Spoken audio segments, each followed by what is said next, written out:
Coming up on Network Africa.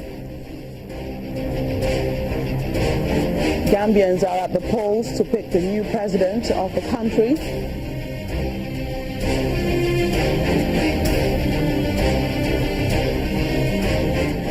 Africa's embattled oil exporters to get relief from OPEC's production cuts and the corresponding rise in the price of crude oil. And Nigeria's economy ends better than the second quarter by 16.3%.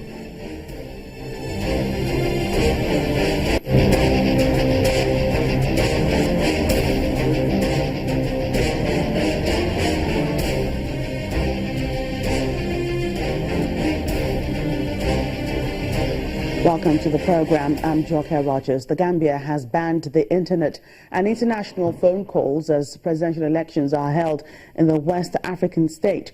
Officials have also banned demonstrations to prevent unrest after the elections. Most of the main parties are united behind a state agent, Adama Barrow, to challenge Mr. Jammeh. It's election day in the Gambia, a day many Gambians have been waiting for. And Gambian President Yahya Jammeh faces a rare challenge from a revitalized and united opposition in today's election as he seeks to extend his 23-year grip on power. 8 opposition parties called United Democratic Party have rallied behind businessman Adama Barrow, calling for human rights and justice reforms and a revamping of a stuttering economy that has made Gambians more likely than any other Africans to migrate illegally to Europe. Barrow has promised to rule only for a 3-year transition period. A third candidate, Mama Kande, a former Jammeh ally and member of parliament, who since formed his own political party, could drain votes from the opposition on the Gambians' single-round election system. Is the only opposition candidate whose party did not join the coalition. Polling stations opened today at 8 a.m. and closes at 5 p.m. with voters using different colored marbles: green for President Yahya Jammeh, leader of the ruling party; silver for the leader of the coalition of opposition parties, Adama Barrow; and purple for the third candidate, Mama Kande, to indicate their choice. Over 886,000 people have registered to vote in 1,422 polling stations, according to the Gambian Independent Electoral Commission. Today's poll comes at the end of a turbulent year that's given hope to opposition that change may be on the horizon. The expectation is victory. We are going to win these elections. We are going to win the polls by a big margin. And I think every Gambian, whether you are supporting us or you are not supporting us, but you know that we are leading in the polls and we are going to win.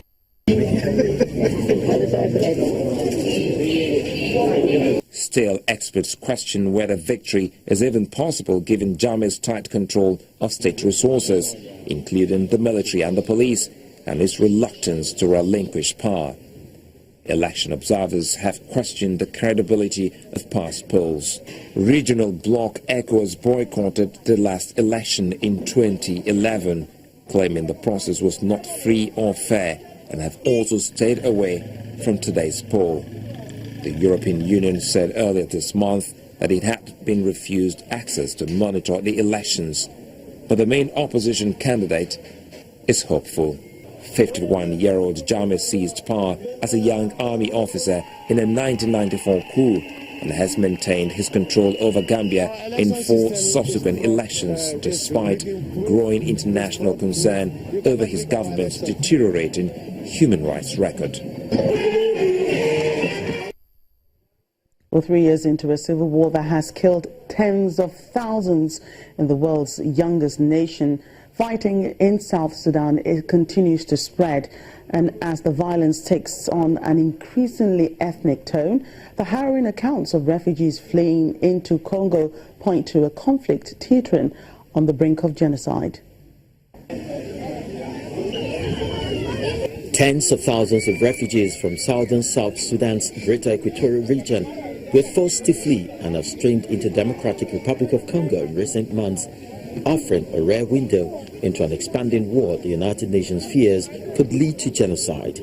Many have found shelter here in Aba, a city in the northeast of Oriental province in the Democratic Republic of the Congo, near the border with South Sudan. Many here recount similar stories of the conflict they experienced back home, the brutality increasingly along ethnic lines, and the scale of the displacement it has provoked. Ever since the soldiers just arrived, so the situation immediately changed. So soldiers start complaining that they came because people of Tore, they heard of people of Tore, they are rebels.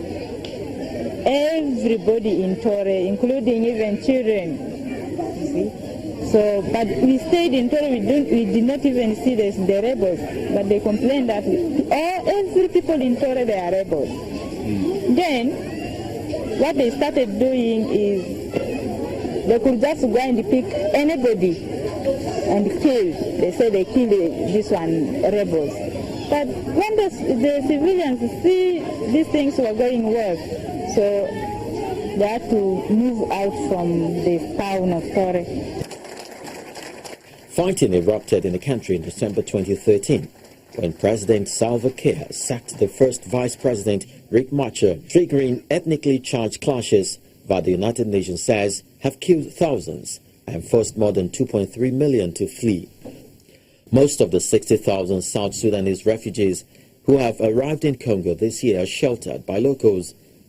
That has allowed aid agencies to abandon traditional refugee camps. But the recurrent crisis has stretched resources to a breaking point as high-profile cases like Syria command donors' attention. In recent years, the UN Refugee Agency in Congo has only been funded at about 20% of what it says it needs. As South Sudanese refugees continue to stream into DR Congo, putting more strain on limited resources, those who are already here say they are worried about the future. Aid workers say they don't expect the crisis to ease anytime soon.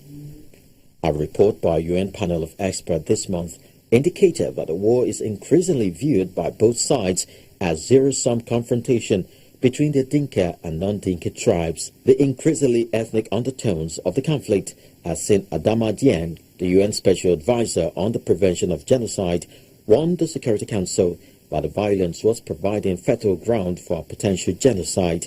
On November 26, South Sudan government said it was ready to accept the deployment of a UN Regional Protection Force at any time.